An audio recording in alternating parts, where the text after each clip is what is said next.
They found her shoes by the creek. Just the shoes. Patent leather, size 6, with the little silver buckles she had polished that very morning. Sitting there on the muddy bank like she had simply stepped out of them and floated away into the November fog. That was November 15th, 1942, and for 73 years, everyone in Hartley County believed Helen Mayfield was dead. Everyone except me. Because I know what really happened that night. I know because I was there.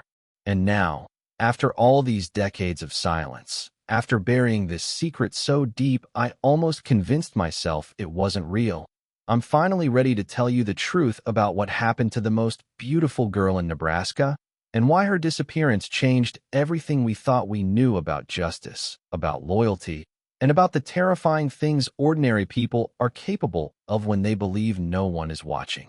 If this story moves you, if it haunts you the way it has haunted me, I need you to share it. Share it because there are others out there who lived through this darkness, who deserve to know the truth. Subscribe to this channel right now, because what I'm about to tell you over these next chapters will change the way you look at small-town America forever. This isn't just history. This is a confession. My name is Robert James Whitmore, and in 1942, I was 17 years old, working the harvest on my father's wheat farm just outside Meridian, Nebraska.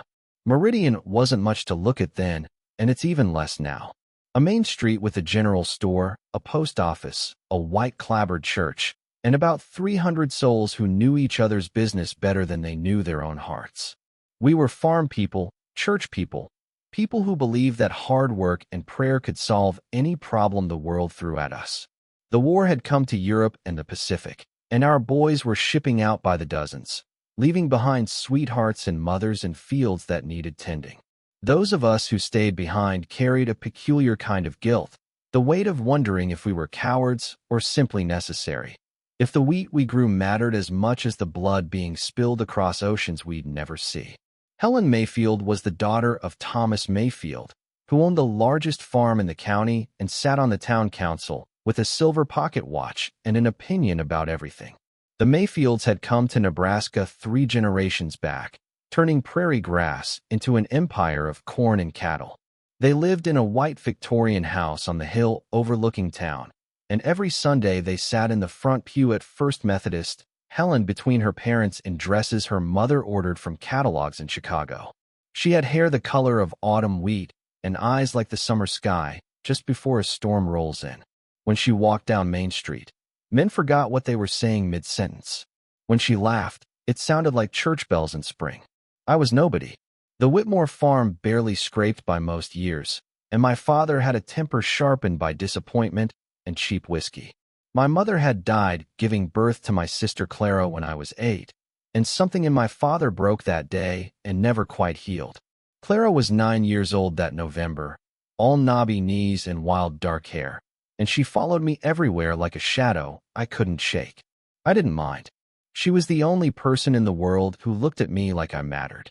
The first time Helen Mayfield spoke to me directly, I was loading grain sacks onto our truck outside the feed store. It was September, the air thick with dust and the smell of dying summer. She walked by with her mother, and for some reason I'll never understand, she stopped. "You're Robert Whitmore," she said. Not a question. I stood there with 50 pounds of grain on my shoulder, my shirt soaked through with sweat, dirt under my fingernails, and nodded like a fool who'd forgotten how words worked. "I've seen you at church," she continued. "You always sit in the back. You never sing the hymns." Her mother tugged at her arm, impatient, but Helen didn't move. She was looking at me like I was a puzzle she wanted to solve. "I can't sing," I finally managed, voiced like a strangled rooster. She laughed, that church bell laugh, and something in my chest rearranged itself into a shape I didn't recognize. "Neither can Reverend Morrison, but that doesn't stop him," she said. Then her mother pulled her away, and she was gone, but she looked back once over her shoulder and smiled. That smile kept me awake for 3 nights straight. I told myself I was being foolish. Girls like Helen Mayfield didn't end up with boys like Robert Whitmore. Her father would sooner let her marry a scarecrow than let her waste herself on poor farmer stock.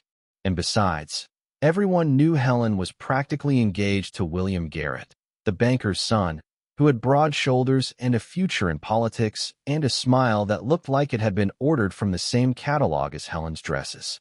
William had enlisted in the army and was training somewhere in Georgia, sending letters home that Helen's mother read aloud at the ladies' auxiliary meetings, bragging about her future son-in-law's patriotic service. But something strange happened that autumn. Helen started appearing in places where she had no business being. At the feed store when I was loading trucks. At the creek where I fished on Sunday afternoons. At the edge of our property, walking along the fence line like she was just taking a stroll, even though the Mayfield house was 3 miles in the other direction. At first I thought it was coincidence. Then I thought I was imagining things.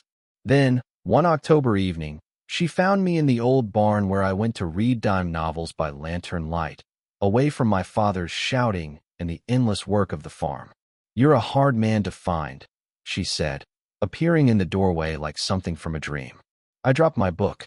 She picked it up, looked at the cover, smiled. "The Shadow. I didn't take you for a mystery reader." "I'm full of surprises," I said, which was probably the most confident thing I'd ever uttered in my life. She sat down next to me on the hay bale, close enough that I could smell her perfume, something floral and expensive and completely out of place in that dusty barn. And she told me things I don't think she'd ever told anyone. How trapped she felt in her perfect life. How William Garrett's letters were full of expectations she didn't know if she could meet. How her father had already planned her entire future, from her wedding date to the names of her children to the charity boards she would sit on when she became a respectable banker's wife. How sometimes she dreamed about running away, just disappearing into the night, and becoming someone else entirely, someone whose life wasn't written in advance like a story she had no part in creating. I listened. I didn't have advice or solutions. I didn't try to fix anything. I just listened, and maybe that was what she needed, because she kept coming back. Through October and into November, we met in that barn, talking for hours by lantern light while the world outside grew colder and darker. She told me about books she loved and places she wanted to see and ideas that would have shocked the ladies' auxiliary into permanent vapors. I told her about my mother, about Clara, about the farm, and how I sometimes felt like I was drowning in a life that wasn't mine. We were two people who didn't fit the shapes the world had carved for us. And in that barn, for those stolen hours, we were free. I fell in love with her completely and helplessly, and I believe she loved me too, though I'm not naive enough anymore to think love alone is enough to explain what happened next. Because what happened next was a tragedy born not from love, but from all the forces arrayed against it. November 15th, 1942, was supposed to be the night everything changed. And it was. Just not in the way either of us had planned. The night before Helen disappeared, there was a dance at the town hall. The Harvest Festival, they called it, though by mid-November the harvest was long over, and what we were really celebrating was the simple fact that we'd survived another year. The hall was decorated with corn stalks and paper streamers, and someone had brought a phonograph that played the same Glenn Miller records over and over until even In the Mood started to sound like a funeral march. I went because Clara begged me to take her. She was too young for dancing but old enough to want to watch, to dream about the day she'd be old enough to wear a pretty dress and have a boy ask for her hand. My father was already drunk by 6 o'clock, so I put Clara in her best dress, the blue one with the white collar that had been our mother's once, and walked her the 2 miles into town. Helen was there. Of course she was there. She was wearing a red dress that made her look like something out of a magazine, and William Garrett's mother was at her elbow all night, showing her off like a prize mare at the county fair. William himself was absent, still training in Georgia, but Mrs. Garrett had received a letter saying he'd been promoted to corporal, and she told everyone who would listen at least 4 times. Helen smiled and nodded and played her part perfectly, but twice during the evening, our eyes met across the room, and I saw the truth behind the performance. She was suffocating. Clara fell asleep on a bench around 9 o'clock, exhausted from the excitement of staying up past her bedtime. I carried her outside to get some air, and Helen followed. "I can't do this anymore," she whispered, standing beside me in the cold November darkness while my sister's head rested on my shoulder. "I can't be who they want me to be." "Then don't," I said. She looked at me with those storm sky eyes, and I saw fear and hope and desperation all tangled together. "Meet me tomorrow night," she said. "At the barn. Midnight. I have something to tell you. Something important." I should have asked what. I should have pressed her for details. But Clara stirred in my arms, and someone called Helen's name from inside, and the moment was over. "Midnight," I said. "I'll be there." She squeezed my hand once, quickly, and then she was gone, back into the light and noise and the life she hated. I didn't know it then, but that was the last time I would see Helen Mayfield as the world knew her. The next day crawled by like something wounded. I did my chores mechanically, my mind stuck on that midnight meeting, on what she might want to tell me. Was she going to run away? Was she going to ask me to come with her? I built castles in my imagination, elaborate futures where we escaped together, where we reinvented ourselves in some city where no one knew our names or our histories. I was 17 and in love, and I still believed that wanting something badly enough could make it happen. By 11 that night, my father had passed out in his chair by the fire, and Clara was asleep upstairs. I slipped out the back door and made my way through the fields toward the old barn, the November wind cutting through my jacket like it was made of paper. The moon was full but hidden behind clouds, and the darkness felt alive, pressing in from all sides. When I reached the barn, the door was already open. I called her name. No answer. Inside, the lantern was lit, casting jumping shadows across the hay bales and the old farming equipment. But Helen wasn't there. Instead, I found a letter propped against the lantern where I couldn't miss it. Her handwriting, I'd recognize it anywhere, elegant and precise like everything else about her. The letter said she was leaving, that she couldn't face another day of being Helen Mayfield, couldn't marry William Garrett, couldn't become the woman everyone expected.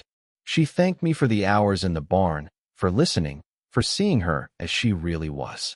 She said she loved me, and I believe those words were true. But she also said she had to do this alone, that taking me with her would only make things harder, would give them a reason to chase, to search, to drag her back. She begged me to forget her, to live my life, to find happiness with someone who wasn't so broken. I read that letter 3 times before the meaning sank in. She was gone. She had run away without me. But here's the thing. I didn't believe it. Not entirely. Something felt wrong. Helen was brave, but she wasn't reckless. She wouldn't just vanish into the night with no plan, no money, no destination. And why leave the letter here, in our secret place, instead of mailing it? Why risk someone else finding it? I searched the barn more carefully. That's when I found the blood. Just a small stain, half hidden in the hay near the back door. Dark and dried and shaped like a handprint. My heart stopped. I remember that moment with perfect clarity, the way the lantern light flickered, the way the wind howled through the gaps in the barn walls, the way everything I thought I knew rearranged itself into something terrifying. Someone had hurt her. Someone had taken her. The letter was a lie, a cover story, and Helen Mayfield was in danger. I know what you're thinking right now. Why didn't I go to the sheriff? Why didn't I raise the alarm? And here's where I need to ask you something. Have you ever been so afraid that your survival instincts overrode everything else? Have you ever stood at a crossroads where doing the right thing meant risking everything you had? Think about it. Really think about what you would have done in my place. Leave a comment below. Tell me honestly, because what I did next, I've spent 70 years regretting. I wiped up the blood. I burned the letter. And I walked home through the darkness, telling myself that if I pretended none of it was real, maybe it wouldn't be. The next morning, the whole town knew Helen was missing. Her parents had found her bed empty, her closet ransacked, her jewelry box sitting open with several valuable pieces gone. The story spread faster than wildfire. Helen Mayfield had run away. Some said she'd gone to California to become a movie star. Others whispered she'd gotten herself into trouble, that the real reason she'd fled was growing in her belly. A few, mostly the women who had always been jealous of her beauty and position, said she'd probably gone to meet some secret lover, some city man she'd been riding to behind William Garrett's back. Nobody suspected anything worse. Why would they? Girls from good families didn't get murdered in places like Meridian. The sheriff made a token effort at investigation, interviewing her parents, sending telegrams to nearby towns. But his heart wasn't in it. Thomas Mayfield was humiliated by his daughter's apparent abandonment of everything he'd built for her, and he made it clear he wanted the whole matter dropped as quickly as possible. Better a runaway daughter than a scandal. Better absence than truth. They found her shoes 3 days later, by the creek that ran through the old Hutchins property. Patent leather, size 6, silver buckles. Her mother identified them through tears, and suddenly the story changed. Now Helen hadn't run away. Now Helen had met with misfortune, had wandered too close to the water in the dark, had slipped on the muddy bank and fallen in and drowned. It was tragic, it was senseless, but it was also neat. It was a story that could be told and mourned and eventually forgotten. They dragged the creek for 2 weeks and never found a body, but that didn't matter. The creek fed into the river. The river ran fast that time of year. The body could be anywhere by now. Helen Mayfield was declared dead, and the town moved on. But I didn't move on. I couldn't, because I knew about the blood in the barn. I knew the letter was too convenient, too perfectly designed to provide an explanation that required no investigation. And I knew something else, something that turned my stomach every time I let myself think about it. I knew who had really killed Helen Mayfield, and I knew that I would spend the rest of my life carrying that secret unless I found a way to prove it. The winter of 1942 was the coldest Hartley County had seen in a generation. The fields froze solid, the creek iced over, and the whole world seemed to contract into something small and bitter and mean. I went through the motions of living, working the farm, caring for Clara, avoiding my father's rages, but inside I was nothing but questions and guilt and a growing certainty that I was complicit in something monstrous. I started watching people differently. Studying faces in church, in the general store, on the street. Looking for signs of guilt, for the telltale tremor of a conscience under strain. Someone in this town knew what had happened to Helen. Someone was walking around every day, sleeping every night, pretending to mourn with everyone else while carrying a terrible secret. I was determined to find out who. The first person I suspected was Thomas Mayfield himself. Helen's father had the most to lose from her rebellion, and men like him, men who built empires and ruled their families like petty kingdoms, didn't handle defiance well. I'd seen the way he looked at her sometimes, not with love, but with ownership, the way a farmer looks at livestock. Had he discovered her plans to run away? Had he tried to stop her? I couldn't prove anything, but I watched him carefully, looking for cracks in his facade. But Thomas Mayfield showed no cracks. In the weeks after Helen's disappearance, he threw himself into work and town council business, more imperious than ever. His wife took to her bed with mysterious ailments and rarely emerged. The Mayfield house on the hill, once the grandest in town, began to take on a haunted quality. Curtains always drawn, no lights visible at night. People started crossing to the other side of the street when they passed it. My next suspect was William Garrett's mother. Eleanor Garrett was a woman of fierce ambition and limited warmth, and she had staked everything on her son's future, including his marriage to Helen Mayfield. Had she discovered Helen's doubts? Had she tried to convince the girl to stay, to fulfill her obligations, and had things gotten out of hand? It seemed unlikely, too indirect, too complicated, but I added her to my list of people to watch. And then there was William himself. He came home on leave in December, arriving by train in his army uniform with the corporal's stripes his mother was so proud of. The whole town turned out to welcome him, including the Mayfields, who stood stiffly on the platform while William shook hands and accepted condolences about his almost fiancée's tragic death. I watched him carefully, looking for signs of genuine grief or suspicious relief. What I saw was something I didn't expect. Confusion. William Garrett didn't look like a man whose beloved had died. He looked like a man trying to figure out what reaction was expected of him and failing to produce it. His condolences to the Mayfields were stiff and formal. His mother's comforting embrace seemed to confuse him. And later, when I saw him standing alone behind the train station, smoking a cigarette and staring at nothing, the expression on his face wasn't grief. It was fear. That was when I decided to follow him. I know how that sounds. A lovesick teenager stalking his romantic rival, looking for evidence of crimes that probably existed only in his imagination. But I had seen the blood in the barn. I had read Helen's letter, the one that was too perfect, too convenient, too clearly written to provide an explanation rather than a goodbye. Something was wrong, and William Garrett's strange behavior convinced me that he knew something about it. Over the next 3 days, I shadowed William whenever I could get away from the farm. I watched him visit his mother's house, sit in the church alone for hours, walk the streets of Meridian like a ghost looking for something he'd lost. On the third night, I followed him to the old Hutchins property, to the creek where Helen's shoes had been found. He stood there for nearly an hour, just staring at the water. And then he did something that made my blood run cold. He took something from his pocket, something small and glinting in the moonlight, and threw it into the creek. Then he fell to his knees and started crying, great heaving sobs that echoed across the frozen landscape like the howling of a wounded animal. I waited until he left, then I waded into the freezing water and searched until my hands were numb. I found what he had thrown away, a ring. A small gold ring with a blue stone that I recognized immediately. Helen had worn it on her right hand, had told me once it was her grandmother's, the only piece of jewelry she actually cared about. William Garrett had thrown Helen's grandmother's ring into the creek where her shoes were found. That wasn't the action of a grieving, almost fiancé.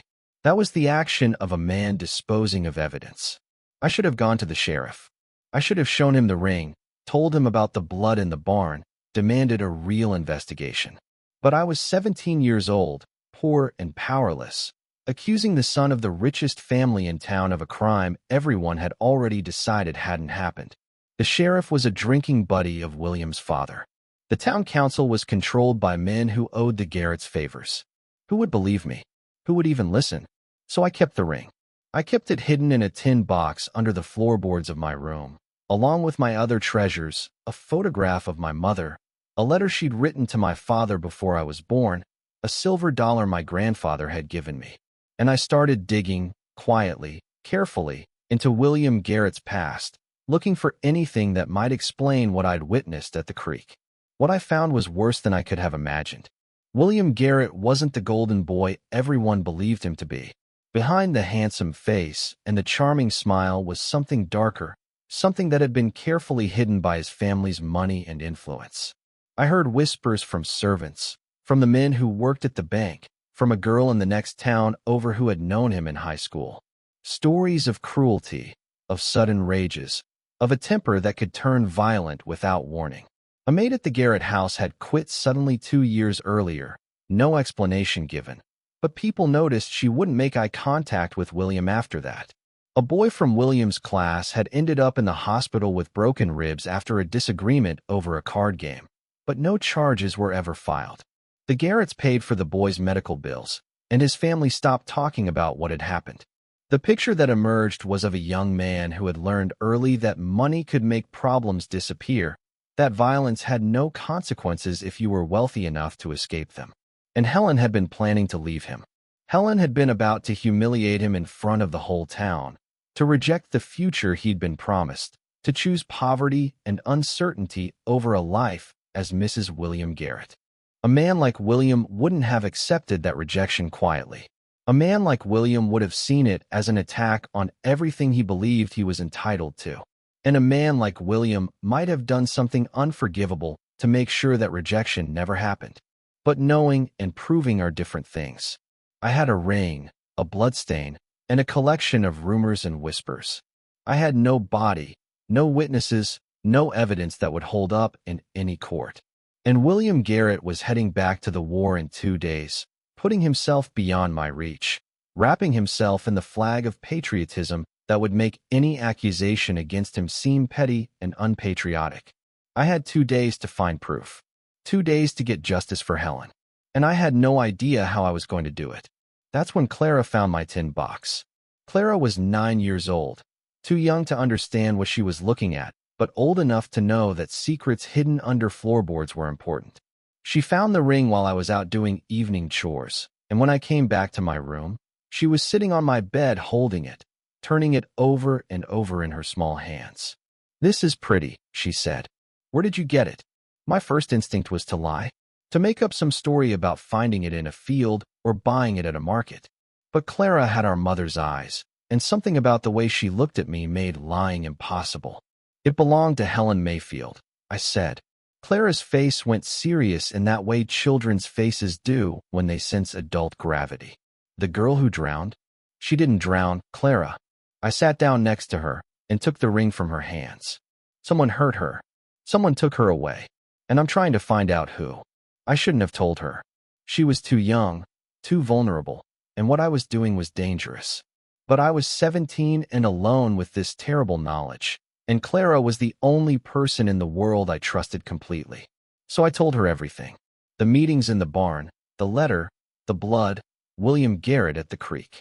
I watched her face as she listened, watched the understanding dawn, watched her transform from a curious little girl into something fiercer. "We have to tell someone," she said. "No one will believe us. William's father owns half the town. Then we have to find more proof." She said it like it was obvious, like the solution was simple, like justice was just a matter of looking hard enough. "Helen was your friend. We can't let him get away with hurting her." And just like that, my 9-year-old sister became my partner in investigation. Looking back, I should have protected her. I should have kept her out of it. But Clara was stubborn like our mother had been, impossible to dissuade once she'd made up her mind. And she was useful in ways I hadn't anticipated. People didn't notice children the way they noticed adults. Clara could wander places I couldn't go, overhear conversations that would have stopped if I'd been present, ask innocent questions that revealed surprising truths. Over the next 2 days, Clara made herself useful at every opportunity. She delivered eggs to the Garrett house and counted the maids, noting which ones seemed nervous and which rooms were kept locked. She played with the banker's younger children and heard gossip about strange arguments between William and his father. She wandered past the sheriff's office and saw papers on his desk that mentioned Helen's name, papers that should have been filed away if the case was really closed. But it was something else that Clara discovered, something that changed everything. The night before William was supposed to leave for Georgia, Clara followed him. I didn't know she was doing it. I was at home, going through the motions of normalcy while my mind raced through plans and contingencies. Clara slipped out her window after dark and shadowed William through town with the silent skill of a child who had spent years avoiding our father's attention. She followed him to the old barn. Our barn. The place where Helen and I had met. When she told me what she saw there, I didn't want to believe it. William had gone into the barn with a shovel and a lantern. He had dug in the back corner, near where I had found the bloodstain. And he had pulled something from the ground, something wrapped in canvas, something he had taken away with him when he left. He had buried something there, something he needed to retrieve before he went back to the war, something he couldn't risk leaving behind. I knew what it was. I didn't want to know, but I did. William Garrett hadn't just killed Helen Mayfield. He had buried her in the barn where we used to meet, in the place that had been our sanctuary, and he had left her there for nearly 2 months while the town mourned her imaginary drowning. The rage that filled me was unlike anything I had ever experienced. It was cold and clean and utterly focused. William Garrett had killed the woman I loved and hidden her body in our secret place, and now he was trying to cover his tracks before disappearing back into the anonymity of the army. I was not going to let that happen. I had one night before William got on that train and put himself beyond my reach forever. I had no evidence, no allies, no plan. What I had was a ring, a sister who believed in me, and the absolute certainty that if I let William Garrett escape, Helen's ghost would haunt me until the day I died. So I made a decision that would change the course of 3 lives forever. I was going to confront William Garrett, and I was going to make him confess by whatever means necessary. The Garrett house was the second largest in town, a brick Victorian with white columns and a wraparound porch that looked like something out of a southern plantation fantasy. I had never been inside. People like me didn't get invited to places like that. But I knew the layout from Clara's reconnaissance, knew which room was William's, knew that his parents slept at the other end of the house with the door closed. I waited until midnight. The house was dark, the town was silent, and the cold had driven everyone indoors. I climbed the oak tree outside William's window, something I would never have attempted if I'd been thinking clearly, and found the window unlocked. He was asleep in his bed, still wearing his uniform, packed duffel bag by the door. In 6 hours, he would be on a train heading south, leaving Nebraska and his crime behind him. I had brought my father's hunting knife. I'm not proud of that. I wasn't planning to use it. Not really. Just wanted something to make me feel less powerless. But when William's eyes opened and he saw me standing over his bed, when his face went from confusion to recognition to fear, I felt the weight of that knife in my pocket like a promise. "Whitmore," he said, sitting up slowly. "What the hell are you doing in my room? You know what I'm doing here." He tried to bluster, tried to play the part of the innocent man outraged by intrusion. But I saw the fear behind his eyes, the quick glance toward the door, the calculation of whether he could reach it before I stopped him. "I don't know what you think you know," he said, "but you need to leave. Now. I know about the barn. I know about the blood. I know about what you dug up tonight."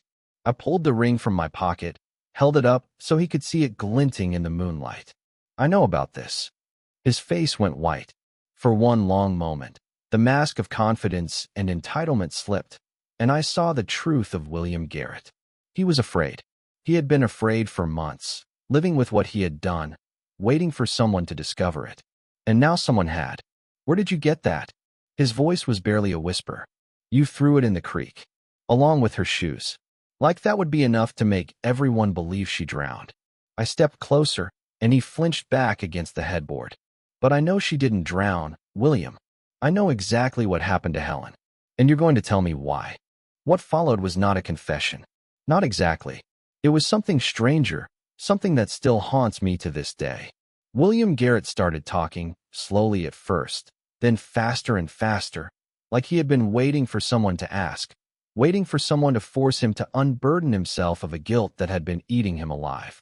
He loved her. That was the first thing he said, and I believe he meant it in whatever twisted way he understood love.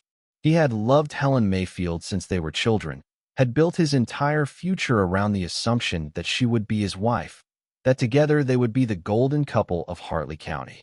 When his mother told him about rumors that Helen had been meeting someone in secret, that she was having doubts about their engagement, he had refused to believe it at first. But then he had started watching her, following her, and he had seen us together. He had seen us in the barn, talking by lantern light, and something inside him had broken. He had confronted her. The night of November 15th, after the dance, he had slipped away from the party and gone to wait for her at the barn, knowing somehow that she would be there. He had begged her to stay, to forget me, to remember the life they had planned together. And when she refused, when she told him she was leaving and never coming back, he had grabbed her arm to stop her. He didn't mean for it to happen. That's what he said, and I saw in his eyes that he believed it. He grabbed her arm. She pulled away. She stumbled. She hit her head on the corner of the old workbench. By the time he realized what had happened, she was dead. He panicked. He buried her in the barn, took some of her jewelry to make it look like she had left voluntarily, threw the rest by the creek to muddy the waters. The letter I found had been written days earlier, when she was practicing how to say goodbye, and William had found it among her things and planted it to support his story. Everything I thought I knew, every clue I had followed, had been part of his desperate improvisation. And now he was about to escape. He had moved her body tonight, taken it to a place where it would never be found, and in a few hours he would be on a train heading far away from the evidence of his crime. "It was an accident," he said, crying now, the tears running down his face like he expected them to earn my sympathy. "I never meant to hurt her. I loved her." "You killed her," I said. "Accident or not, you killed her, and you buried her like she was garbage. You let her parents think she abandoned them. You let the whole town believe she drowned. That's not love, William. That's selfishness. That's cowardice." He lunged at me then. I don't know if he was trying to attack me or reach the door or just escape from the truth I was forcing him to face. But I was ready for it, had been ready since I climbed through the window, and I met him with my father's hunting knife in my hand. I didn't kill him. I want to be clear about that. But I hurt him, badly enough that he stopped fighting, badly enough that by the time his parents came running at the sound of his screams, he was bleeding on the floor and I was standing over him with the knife, and there was no way to explain what I was doing there that didn't sound insane. The next few hours are a blur of lanterns and shouting and my hands being tied behind my back, while Mrs. Garrett screamed for someone to fetch the sheriff. I remember being dragged through town, remember faces appearing at windows, remember Clara's small voice crying my name as they put me in the back of a wagon headed for the county jail. And I remember William Garrett watching from his window as I was taken away, a bandage on his arm where I had cut him, a look on his face that wasn't fear anymore. It was triumph. I had tried to get justice for Helen, and instead I had handed William the perfect way to make me disappear. I was charged with attempted murder. The trial was set for January, and William Garrett got on his train the next morning, heading back to the war and leaving me to pay for his crime. The Hartley County Jail was a small stone building attached to the sheriff's office, 3 cells that rarely held anyone more dangerous than public drunks and occasional horse thieves. I was the only prisoner that December, sitting in the back cell with nothing but a thin blanket and the cold company of my own regrets. Every day, the sheriff brought me meals and looked at me like I was something he'd scraped off his boot. Every night, I lay awake replaying that confrontation with William, thinking about all the ways I could have handled it differently. The lawyer they assigned me was a man named Henderson who had once defended a cattle rustler with somewhat more enthusiasm. He came to see me twice, explained that things looked bad, suggested I consider pleading guilty to a lesser charge in exchange for a reduced sentence. When I told him about William, about Helen, about what had really happened, he looked at me like I was telling fairy tales. "Son," he said, not unkindly, "William Garrett is a war hero. His family has lived in this county for generations. Even if your story were true, which I'm not saying it is, no jury around here is going to convict a Garrett based on the word of a Whitmore." He was right, of course. I knew it then, and I know it now. The scales were weighted against me from the start, and nothing I could say or do would change that. But Clara hadn't given up. My little sister visited me every day the sheriff would allow. She brought me food from home, news from town, messages of support from people I didn't expect. Some folks in Meridian had never liked the Garretts, had resented their wealth and influence, had whispered about William's temper long before Helen disappeared. Those people were watching my case with interest, wondering if maybe there was truth to the things I'd been shouting about when they dragged me away. And Clara was doing more than visiting. She was investigating. With me locked up, Clara had become a woman obsessed. She visited the old barn, looking for traces of the disturbance William had caused when he dug up Helen's body. She talked to every servant who would listen, every farmhand, every old woman who sat on porches and noticed things. She collected whispers and rumors and half-forgotten stories, building a case in her 9-year-old mind that was more thorough than anything my useless lawyer had attempted. And on Christmas Eve, she found something. It happened almost by accident. Clara had been walking past the Mayfield house, hoping to catch a glimpse of Helen's mother, when she heard shouting from inside. She crept closer, using the same skills that had served her so well during our investigation. And through a crack in the curtains, she saw Thomas Mayfield holding a letter and screaming at his wife. She couldn't hear everything, but she heard enough. William Garrett had written to the Mayfields.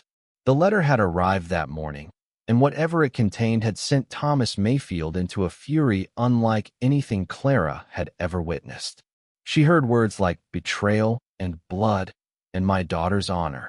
She saw Mrs. Mayfield collapse onto the couch, sobbing, and she saw Thomas Mayfield grab his coat and his hat and storm out of the house with murder in his eyes.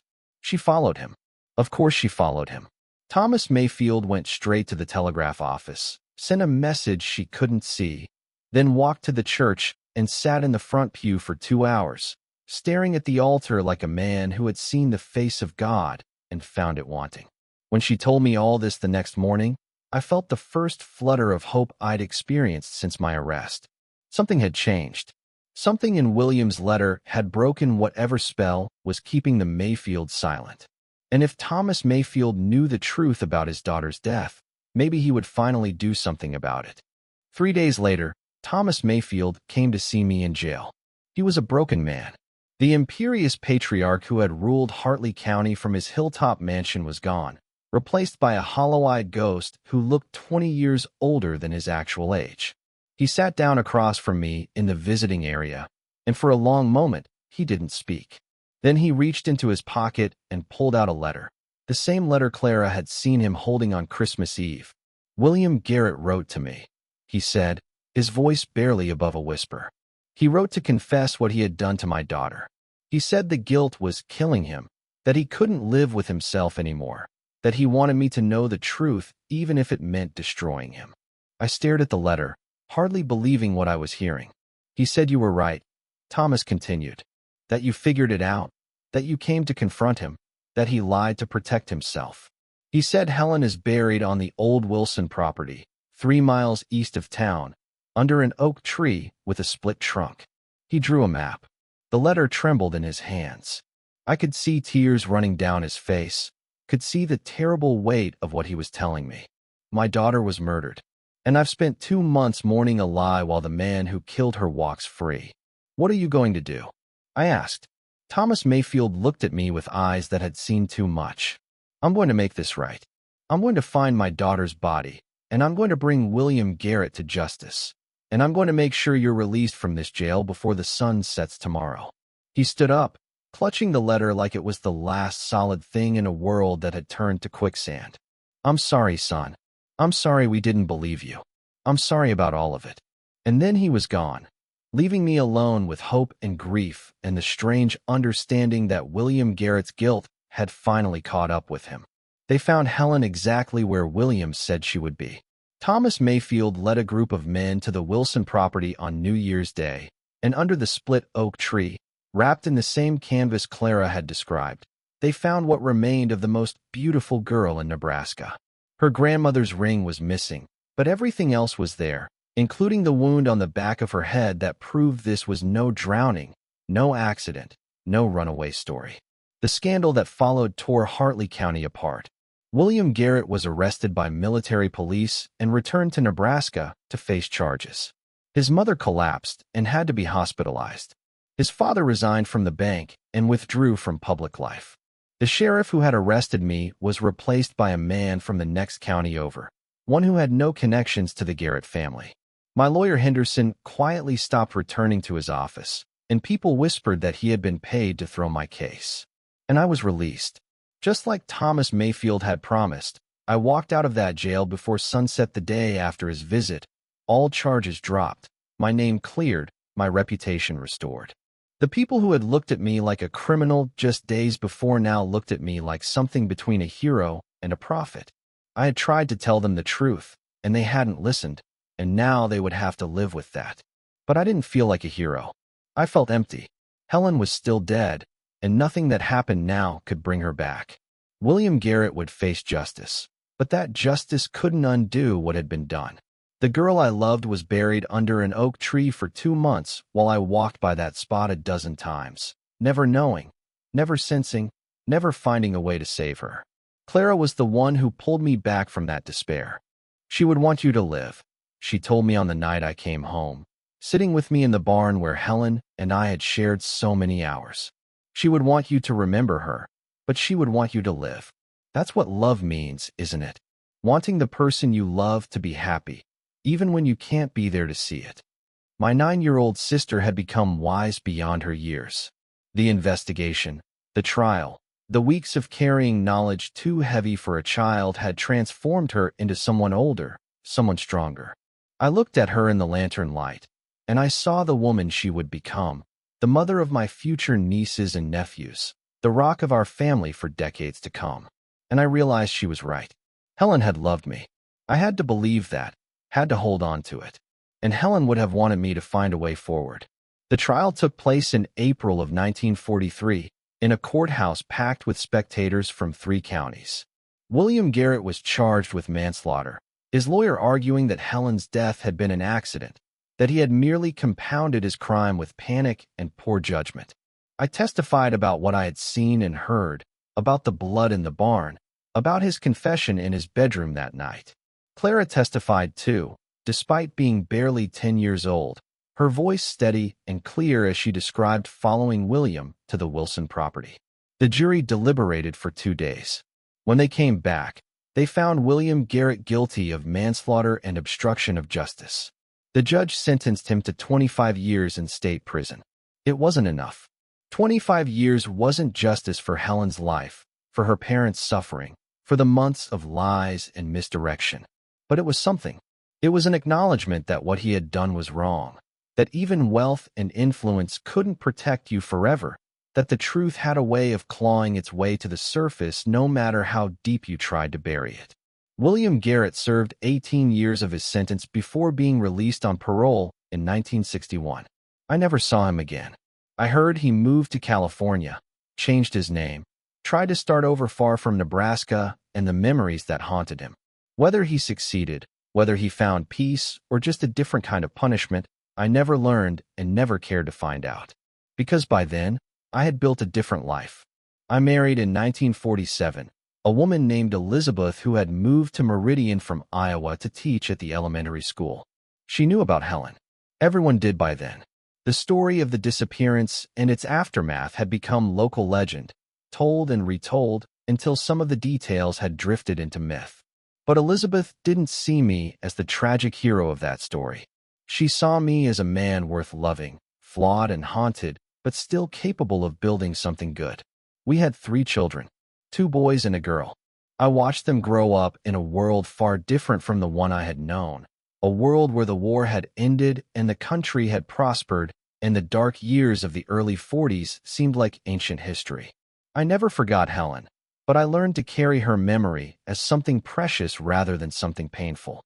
She had shown me that there was more to life than the narrow path I had been walking, had taught me to look for beauty in unexpected places, had given me the courage to fight for something I believed in even when the odds were impossible.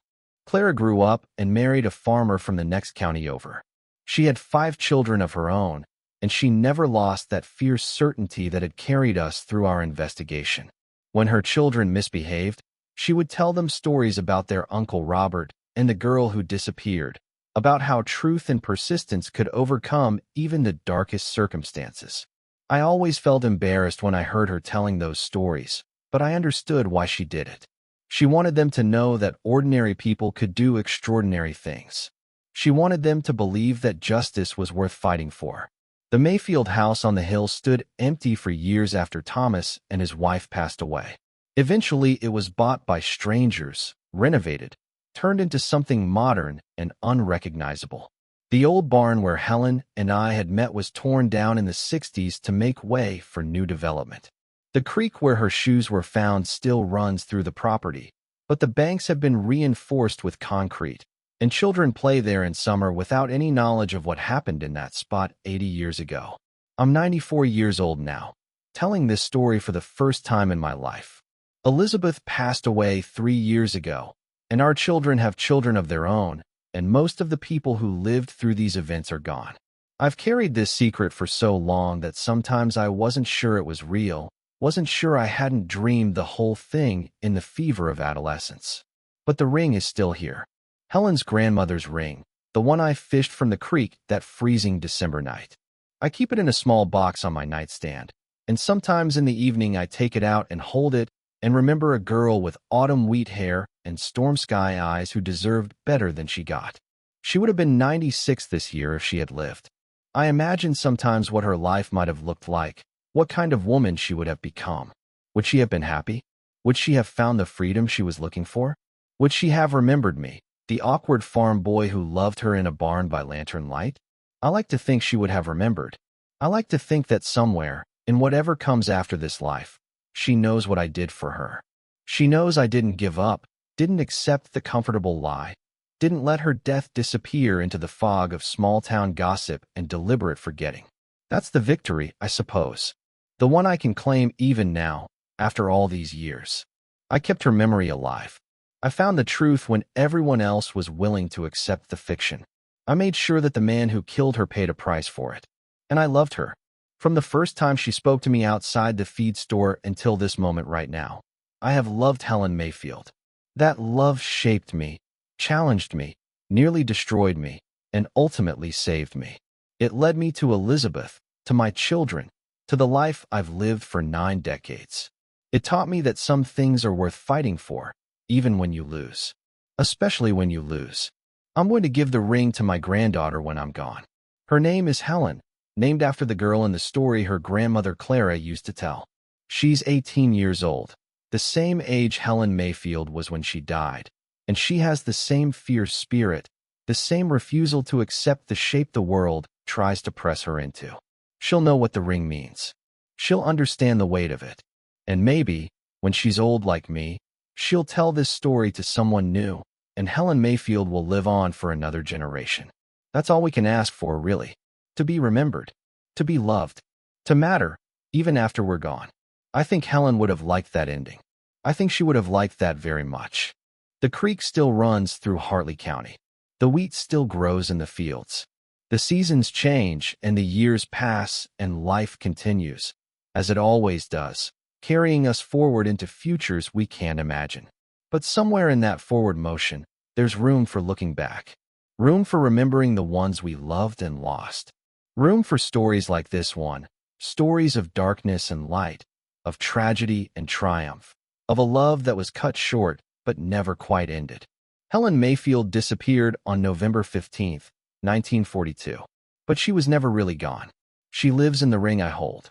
She lives in the granddaughter who carries her name. She lives in this story, in your hearing of it, in the way it might change how you think about truth and justice and the things ordinary people are capable of when they refuse to give up.